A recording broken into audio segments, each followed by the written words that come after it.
Le jeune homme est entré dans le train, il y rejoint des amis qui lui tendent une bouteille. Il était ferme. Non, mes amis, aujourd'hui, je n'en prendrai pas et désormais, je n'en boirai plus jamais. Plus jamais. Une explosion de rire s'éleva parmi les voyageurs. Ils lui mirent la bouteille sous le nez, mais rien. Le jeune homme était décidé. L'un de ses compagnons lui demande « Que n'est-il donc arrivé pour renoncer au nectar? Allons, mon vieux, confesse-toi. » Très posément, le jeune homme leur dit « Je sais très bien que vous allez encore vous moquer de moi, mais cela m'est égal. Vous le savez tous, j'aime l'alcool et je ne sais pas comment je vais m'en passer à l'avenir. Je n'en boirai plus une goutte.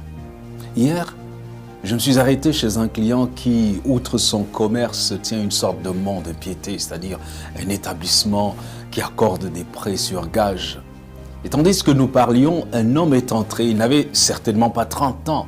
Il portait sur son visage les traces de la boisson.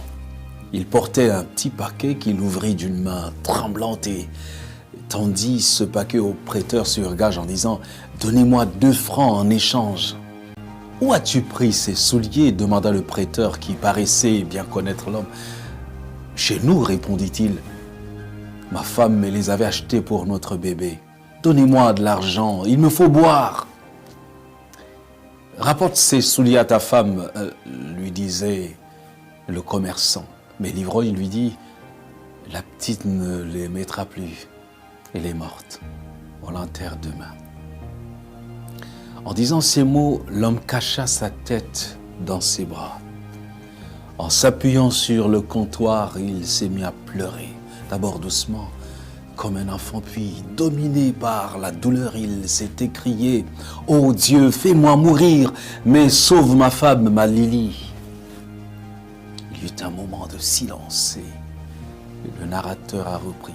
« Chers camarades, vous pouvez rire maintenant. Mais moi, j'ai à la maison un petit enfant de 2 ans et mon épouse s'appelle Lily.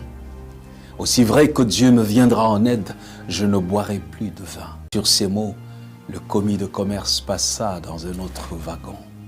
C'était le silence. Nul n'avait envie de rire ou de plaisanter. L'un d'eux balança la bouteille par la fenêtre. Personne ne le blâma. Voilà pourquoi cet homme ne voulut plus boire. Il a tenu parole parce que son cri est parvenu à Dieu. Il a été délivré de cette addiction. Si vous voulez, vous passez également de l'alcool et passer à l'autre wagon, c'est bien.